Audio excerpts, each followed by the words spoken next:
સૌથી મોટા વિનાશનો હવે અંત નક્કી.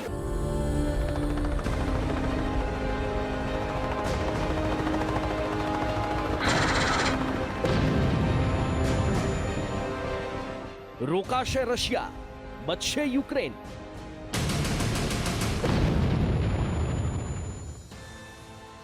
મહાસત્તાનું એક્શન, વિશ્વયુદ્ધનું ટેન્શન.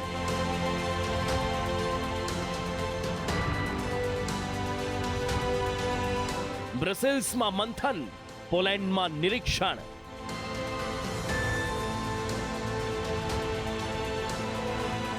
નાટોની હરકત રશિયાને ભડકાવશે.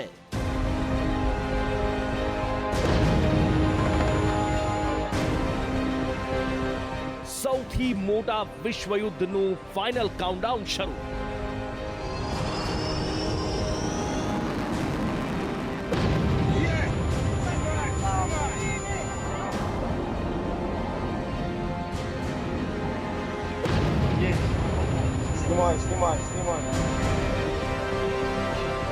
જમીનથી લઈને સમુદ્ર, આકાશમાં ભયંકર યુદ્ધ.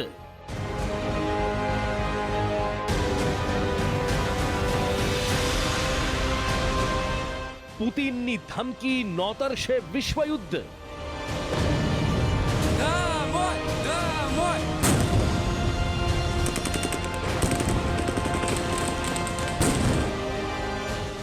રશિયાને રોકવા પ્લાન તૈયાર.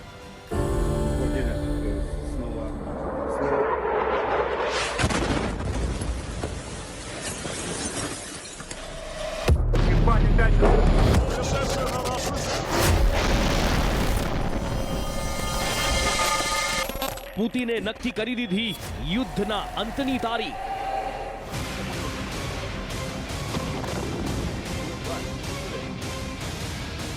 પુતિનની કસમ, 9 મે યુદ્ધ પૂર્ણ.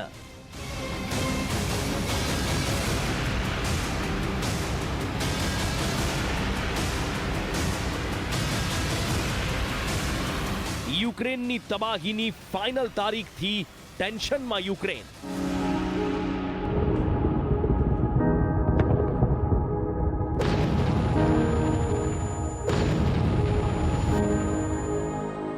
યુક્રેન કે રશિયા, કોની થશે ગેમ ઓવર? મહાયુદ્ધના 30 દિવસ પૂર્ણ થઈ ચૂક્યા છે અને આ 1 મહિના બાદ પણ મહાવિનાશ બાકી છે. નમસ્કાર, આપ જોઈ રહ્યા છો સંદેશ ન્યૂઝ, તમારી સાથે સત્યની સાથે, સંદેશ વિશેષ સાથે હું છું નુપુર. અત્યારે સમગ્ર દુનિયામાં એક જ સવાલ છે કે શું હવે જગત જમાદાર એટલે કે અમેરિકન રાષ્ટ્રપતિ બાઇડન પાસે યુદ્ધના મેદાનમાં કૂદવા સિવાય બીજો કોઈ વિકલ્પ નથી? શું આવનારા દિવસોમાં બાઇડન મહાયુદ્ધનો આદેશ આપશે? આ સવાલ એટલા માટે કેમ કે યુક્રેન કબજે કરવા માટે તલપાપડ પુતિન પરમાણુની બૂમો પાડી રહ્યા છે, જેને લઈને અમેરિકા સહિત પશ્ચિમી દેશો પુતિનને રોકવાના પ્લાન બનાવી રહ્યા છે. એટલું જ નહીં, પુતિન તો યુદ્ધના અંતની ફાઇનલ તારીખ પણ જાહેર કરી ચૂક્યા છે. ત્યારે 9 મે સુધીમાં યુક્રેન કે પછી રશિયા, કોની થશે ગેમ ઓવર?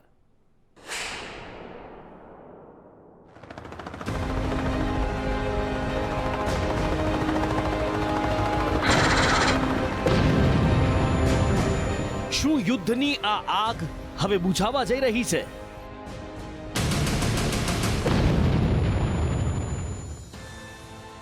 તબાહીનો આ ખૂની ખેલ હવે પૂરો થવાનો છે?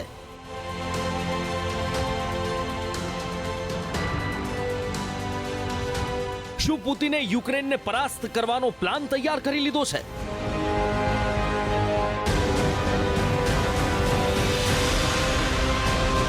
શું યુક્રેન ઘૂંટણીએ પડી જાય એવો હુમલો થવાનો છે?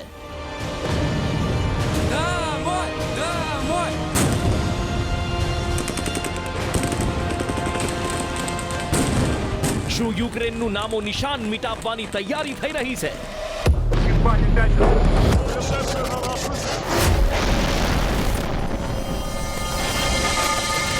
આ તમામ સવાલો એટલા માટે કેમ કે ખુદ યુક્રેનની સેનાને એ વાતનો ડર સતાવવા લાગ્યો છે કે પુતિન 9મી મે સુધીમાં યુદ્ધનો અંત લાવવા તલપાપડ થઈ રહ્યા છે.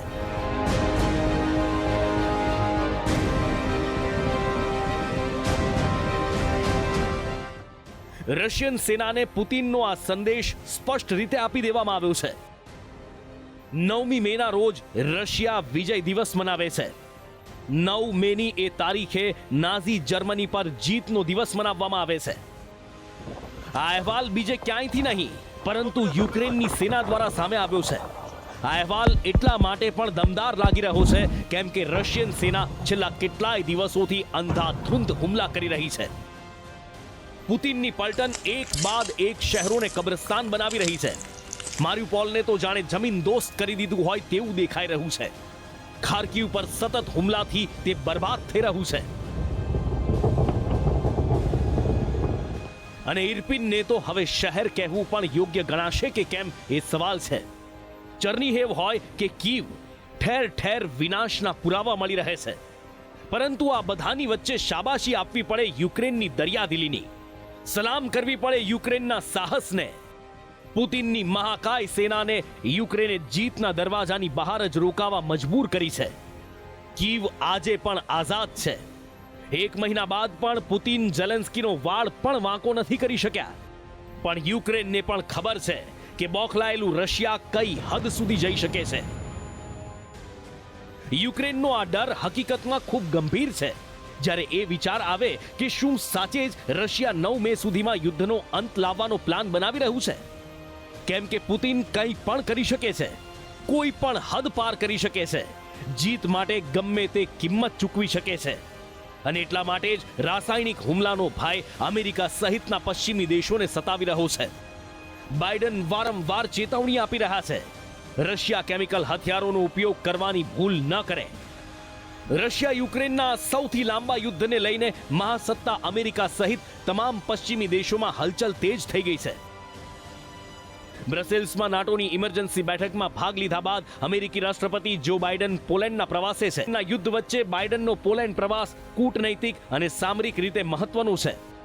પોલેન્ડ પ્રવાસ પહેલા બેલ્જિયમમાં એક જ દિવસમાં યોજાયેલી નાટો, G7 અને યુરોપિયન યુનિયનની બેઠક પરથી એટલું તો સ્પષ્ટ છે કે હવે પુતિનનો ખૂની ખેલ રોકવા માટે રશિયાની ઘેરાબંધી એક નહીં અનેક મોરચે થશે.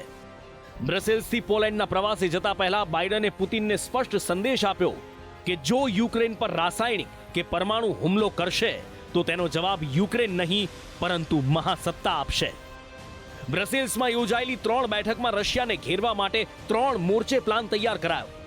નાટોની બેઠકમાં યુક્રેનને સૈન્ય મદદ આપવાની સહમતિ બની તો યુરોપિયન યુનિયનની બેઠકમાં રશિયાને રોકવા માટે રણનીતિ પર ચર્ચા કરાઈ.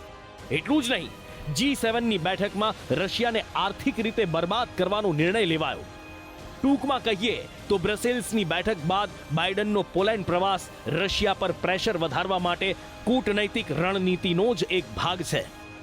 1 મહિનાથી સતત ચાલી રહેલા યુદ્ધની વચ્ચે અમેરિકન રાષ્ટ્રપતિનું નાટો હેડક્વાર્ટરમાં આવવું અને એ જ દિવસે બેક ટુ બેક 3 બેઠકમાં હાજરી આપવી એ રશિયા માટે ખૂબ ખરાબ સંકેત છે. અને એમાં પણ જ્યારે 3 મોરચે ઘેરાબંધીનો તખ્તો તૈયાર થાય તો સ્વાભાવિક છે કે પુતિનનું રિએક્શન ખતરનાક જ રહેવાનું.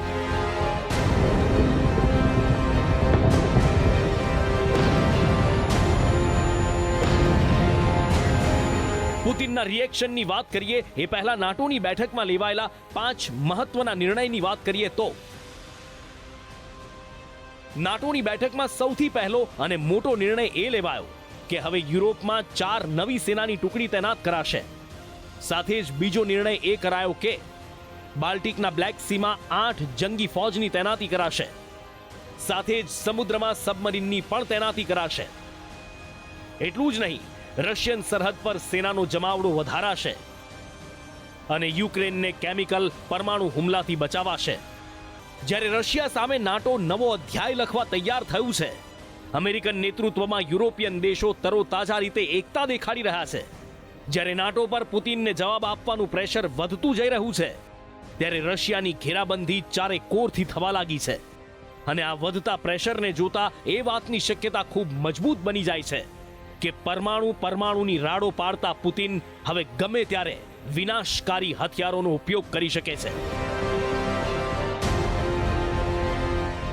યુક્રેનની તબાહી એ વાતનો પુરાવો આપી રહી છે કે રશિયાના રાષ્ટ્રપતિ પુતિન પોતાની જીદ પૂરી કરવા ગમે તે હદ પાર કરી શકે છે.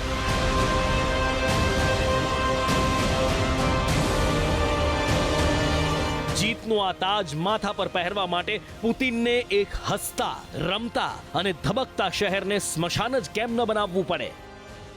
પુતિનનું વર્તન અને જીદ જોતા સવાલ થવો સ્વાભાવિક છે કે શું પુતિન એટમ બોમ્બ ફોડવાની તૈયારીમાં છે? શું પુતિને પોતાની એટમી મિસાઇલ્સના ટાર્ગેટ લોક કરી દીધા છે?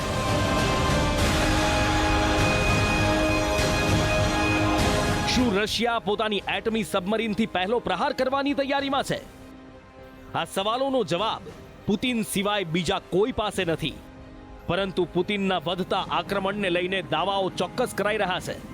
કેમ કે છેલ્લા 1 મહિનાથી ચાલી રહેલ લડાઈમાં રશિયા કીવ પર કબજો કરવામાં નિષ્ફળ રહ્યું છે, જેના પગલે હતાશામાં રશિયા ભારે શસ્ત્રોનો ઉપયોગ કરી રહ્યું છે.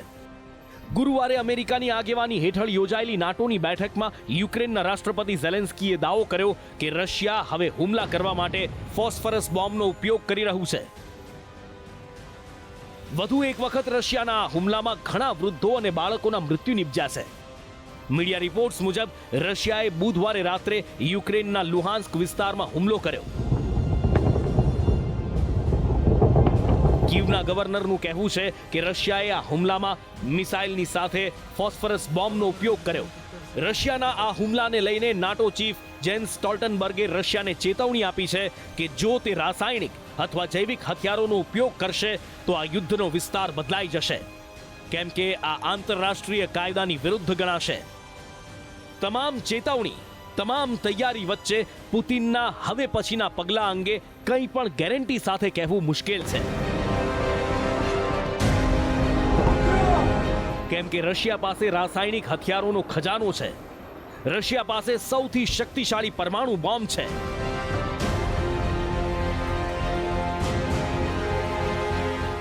ત્યારે સવાલ થવો સ્વાભાવિક છે કે શું 9 મે પહેલા કંઈક મોટું થવાનું છે? શું રશિયા 9 મે પહેલા યુક્રેનને દુનિયાના નકશામાંથી ભૂંસી દેશે? કે પછી યુક્રેન રશિયાનું આ યુદ્ધ રશિયા વર્સિસ નાટોની લડાઈ બનશે? બ્યુરો રિપોર્ટ, સંદેશ ન્યૂઝ.